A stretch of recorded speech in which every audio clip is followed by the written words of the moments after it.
How's it going? Good. Thank you, one guy there.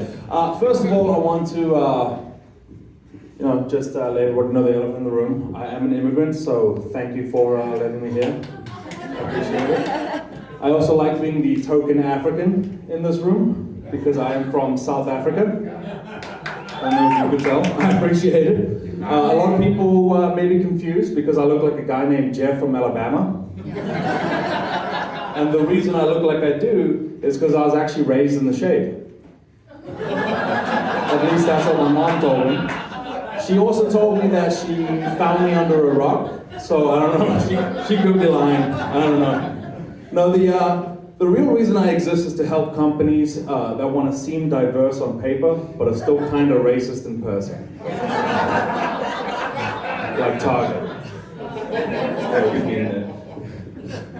I get a lot of people who come up to me and they ask me about my accent. A lot of people think I sound Australian. A lot of people think I sound British. I've had people call me Swedish. Don't sound like the Muppet guy at all. And I have to tell them, I'm from South Africa. And I actually had someone the other day come up to me and told me that I was culturally appropriating the African accent. Yeah, like it's a choice, right? Like it's a choice. First of all, when you think of a stereotypical African accent, not this one, right? Not this accent, no. The accent I have is slightly different. And then, secondly, a grown person, I assume educated, a grown person came up to me and said, I'm being insensitive because I'm picking an accent. Like I was at a grocery store picking milk. And that actually got me thinking about milk, now that we've segued into that. If I was to be a milk, what milk would I be? Vitamin D. Okay. I was thinking something a little more fancy, like oat milk, maybe. Yeah. I'm fancy, I'm unhealthy at the same time, just like all my relationships. That's why I'm married. I do get homesick from time to time, and when I do get homesick, I do like to go to jungle gyms. I like to, if you don't know jungle gyms, it's that international market. I go there to stare at the giraffes. Kind of gives me a sense of home, and every now and then I'll walk down the African aisles just to soak up the smells. When I moved to America, I asked my wife, I said, hey, can we move somewhere that reminds me of home? Something that's got a little third world vibe to it, right? It's still kind of dangerous, so we moved to Middletown, Ohio. Is anyone here from Middletown? Nobody. That's a good spokesperson for Middletown then. All right. Middletown's not all that bad. Every now and then I have had to fight off the occasional raccoon or crackhead. It's a little different in South Africa where I have to lock up my houses if the baboons come down from the mountain. For those of you who don't know what a baboon is, Rafiki from The Lion King, we had those. When they came to the house, we have to lock ourselves in the house, and oftentimes I was worried if I was going to be late to work, because if I didn't lock my car, the baboons would always go inside and have sex. Yeah.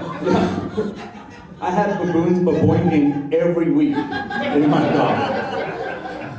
And how many times do you think I can call my boss and say, hey, I'm going to be late to work today because I have a baboon 69ing in the backseat of my car?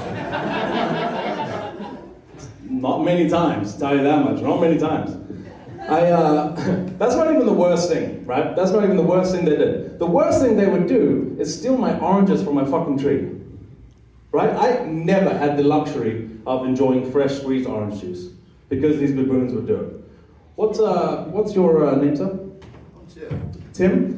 Tim, do you know how frustrating it is to have to wait outside for the baboons to stop having sex in your car before you can go and clean out the jizz-soaked oranges that are in the backseat of your car? Secondly, do you know how long baboons have sex that your wife actually pays attention and says, wow, that's pretty impressive? That's quite embarrassing, right? Yeah. No, the aftermath is always terrible, right? It always, the backseat of your car always looks like an X-rated set of Planet of the Apes. Right? That's always what we did. We were able, and we finish on this, in the States, the main thing you guys have problems with is raccoons, right? Raccoons, they knock your trash over, they just mess stuff like that. You just hit one over the head and they never come back, right? You hit it in the head with a shovel, it never comes back. In South Africa, the way I found to stop the baboons from coming back is I actually set up a trap, right? I put a cage by the backseat of my car and lay some oranges and a pack of condoms. I just waited. And when the baboon came there, I spray painted it white and released it. And when it went back to its troop, I never had baboon problems again. I don't know why. Maybe they were racist. Who knows? Ladies and gentlemen, I appreciate it. My name is Tony. I'm going to bring up the very funny, as an American name, it's a little tough, Joe Young.